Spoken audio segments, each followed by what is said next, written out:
الحمد لله رب العالمين، والصلاة والسلام على نبينا محمد وعلى آله وصحبه أجمعين. عندنا مسألتان مهمتان. المسألة الأولى مسألة أن الإنسان لم يكتب له الحج هذه السنة، فما هي الأعمال الصالحة التي توازي الحج؟ طبعا الحج المقصود به الحج التطوع وليس حج الفريضة، لأن الحج الفريضة أفضل شيء الإنسان يفعله، لأنه لا مخرج له عن حج الفريضة، وهو ينبغي للإنسان ألا يتأخر عن أداء الفريضة ما دام أنه على قيد الحياة ويستطيع أن يحج. نحن نتكلم عن حج التطوع. حج التطوع إذا أن الإنسان استعان بعد الله جل وعلا بأن يعين بهذه النفقة من لم يحج، فإن الله يكتب له أنه قد حج فيها، لأنه قياسا على قول النبي عليه الصلاة والسلام: من جهز غازيا في سبيل الله فقد غزا، ومن خلف غازيا في أهله بخير فقد غزا. أي أن من قام على أهل ذلك المجاهد وأنفق عليهم حتى يرجع عائلهم من الغزوة، فإنه يكتب له كأجر من خرج في الغزوة في سبيل الله. وكذلك من دفع لمن يريد الحج الفريضة وأعطاه من نفقته التي لو هو ذهب بها لأنفق بها على نفسه، فإنه يعتبر أنه كمن حج تطوعا في سبيل الله.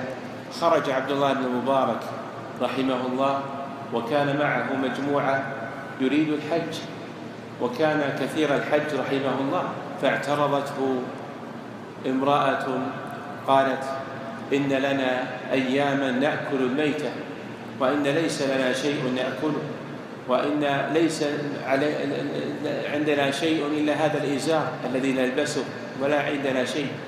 فأعطاها عبد الله بن المبارك النفقة الخاصة بالحج، وقال: ما أحب أن لي هذه بهذه، يعني أن إنفاقي على هذه أفضل من حج التطوع، ورجع إلى بلده ولم يحج.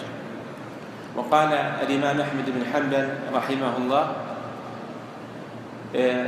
لو أنفق نفقته الخاصة بالحج على أكباد جائعة كان أحب إليه، أي من حج التطوع، وذلك أن ذلك فيه مساعدة على المحتاجين، كما قال صلى الله عليه وسلم: القائم على الأرملة والمسكين كالمجاهد في سبيل الله، وكالذي يصوم النهار ويقوم الليل. وفي رواية أراه قال: كالصائم الذي لا يفطر وكالقائم الذي لا يفتر، أي لا يتوقف عن أداء القيام حتى جاء الفجر، وهو في هذه الحالة ركوع سجود قيام حتى يطلع عليه الفجر. فالذي ينفق في سبيل الله أخذ أجر هذا المصلي حتى الفجر، وأخذ هذا أجر هذا الصائم حتى يفطر.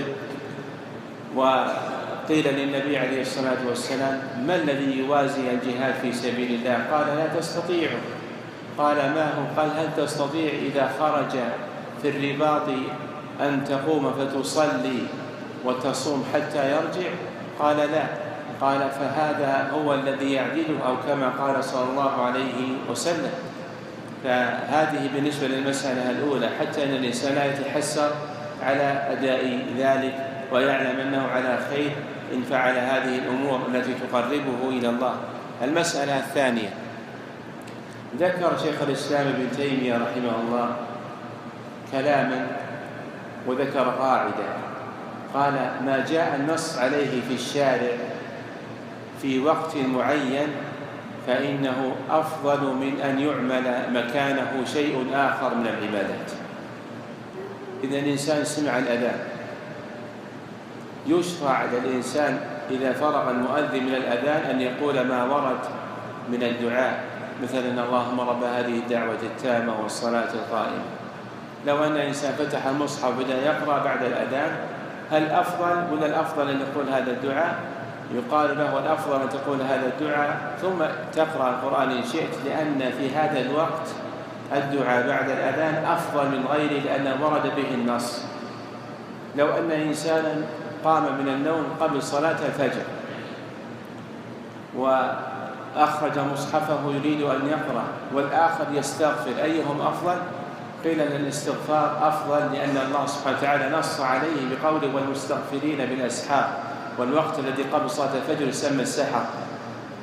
لو أن إنسانا كذلك انتهى من الصلاة فسلم على من بيمينه وعلى من بشماله، نقول قد خالفت السنة، لأن السنة أنك تذكر الأذكار الواردة بعد الصلاة ثم تسلم إن شئت على الذي على يمينك وعلى يسارك. إذن ما ورد فيه بتعيين فإنه يكون أفضل من غيره من العبادات، وعلى هذا قس في سائر العبادات، لأنه فيه مقطع انتشر عن أحد الإخوة يقول إن مما يشرع في العشر الأوائل من شهر ذي الحجة ذكر الله سبحانه وتعالى من التحميد والتكبير والتهليل، وهذا جاء في حديث في مسند الإمام أحمد عن ابن عمر أن النبي عليه الصلاة والسلام قال إذا دخل عشر ذي الحجة فأكثروا فيهن من التهليل والتحميد والتكبير. هذا فيه نص أن هذه الأعمال تقال في دخول عشر ذي الحجة.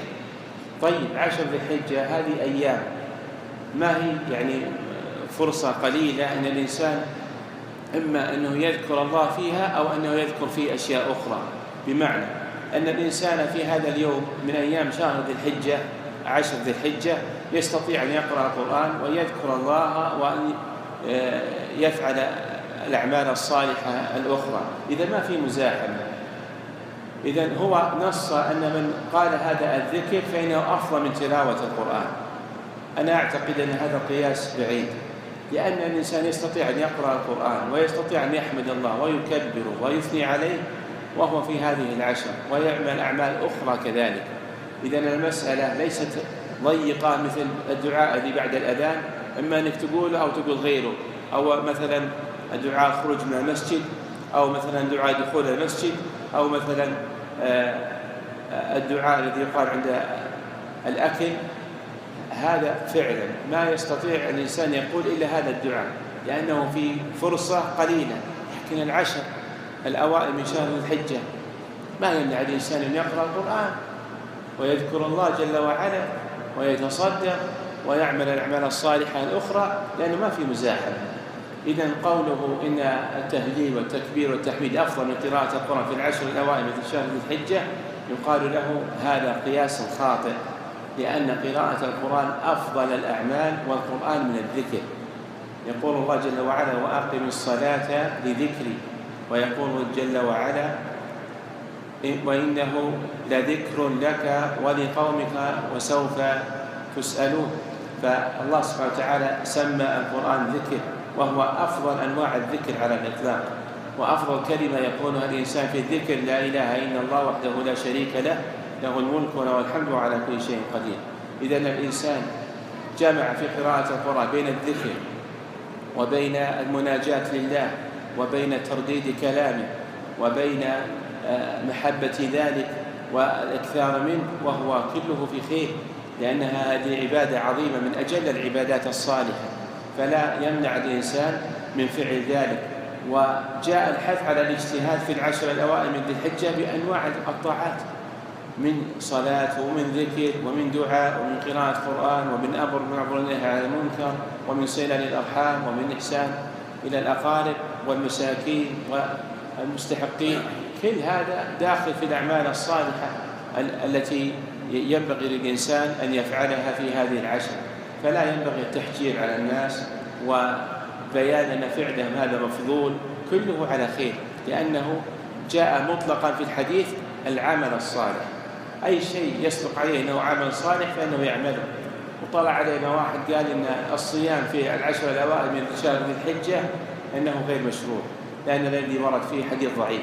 يا أخي جزاك الله خير، إحنا ما نقول إن الإنسان إنه يسن له الصيام لأنه ورد في حديث، لكن يسن الإنسان الصيام في هذه الأيام العشر المباركة، لأن الصيام من الأعمال الصالحة، والله سبحانه وتعالى جعل الصيام من العمل الصالح، يقول: كل عمل ابن آدم لها الحسنة بعشر أمثالها إلا الصوم فإنه لي وأنا أجزي به. هذا قول الله سبحانه وتعالى. ولم يقيد الله سبحانه وتعالى الجزاء بالصيام في الجزاء الفريضة، ما قال إلا الصوم في رمضان، ولم يقل إلا الصوم في النذر، ولم يقل إلا الصوم كفارة، إلا الصوم وأطلق. وقال عليه الصلاة والسلام: من صام يوما في سبيل الله باعد الله وجهه عن النار 70 خريفا، 70 سنة مسافة بينه وبين النار. كل هذا من فضل الله جل وعلا. يومين 140 سنة، 3 أيام، اضرب هذا العدد فيها، فضل الله واسع. يعني الإنسان إذا أراد أن ينجو من النار يكثر من الصيام في هذه الأيام وفي غيرها من أيام الفضيلة، مثل الاثنين والخميس، مثل 3 أيام كل شهر. أما قول إن هذا ضعيف، ما نقول حنا إن الإنسان يصوم في هذه الأيام، لكن يعمل الصالحات. ومن أجل الأعمال الصالحة الصوم، وورد الحث على الاكثار من الصوم. وفي باب في الجنة يسمى باب الريان يدخل منه الصائمون، فيقال: أين الصائمون؟ فيدخلون منه، حتى إذا لم يبقى صائما أغلق فلم يدخل معهم أحد.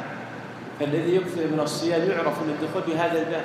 يعني الإنسان يحرم الناس من الخير لأنه فهم الحديث، فهم أنه إذا ما ورد حديث خلاص ما يعمل به. طيب، وأين فضائل الأعمال الأخرى؟ فالإنسان يصوم لأنه من العمل الصالح، سواء صح الحديث أو ما صح الحديث. وما يعمل هذا الحديث هذا الضعيف، هو يعمل لأن الصيام من الأعمال الصالحة التي تقربه إلى الله سبحانه وتعالى. لو أن إنسانا حلف بالله إن الله سبحانه وتعالى وفقه في تجارته أن يصوم لله 5 أيام، يقال له هذا لا يجوز. هذا جائز لأن هذا نذر في طاعة، والنذر الطاعة يجب على الإنسان أن يوفي به. أو أن إنسانا أقسم وحلف أنه إن شفى الله مريضا أنه يؤدي عمره، يجب عليه أن يفعل، لأن أداء العمرة من الأفعال الصالحة ومن الطاعة.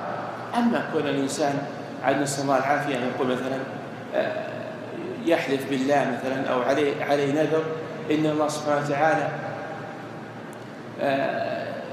أنعم علي أو رزقني التجارة أني لا أزور أخي، نقول لا، هذا ما يجوز، لأنك أنت حلفت على أمر ليس من الطاعات، ولكن هذا أمر من المحرمات، أنك لا تحسن إلى أخيك ولا تصله. ويقول عليه الصلاة والسلام: من نذر أن يطيع الله فليطيعه، ومن نذر أن يعصي الله فلا يعصيه. يكفر عن يمينه ولا يجوز له أن يفعل هذا، لأن هذا من نذر معصية. فرق من نذر الطاعة ونذر المعصية.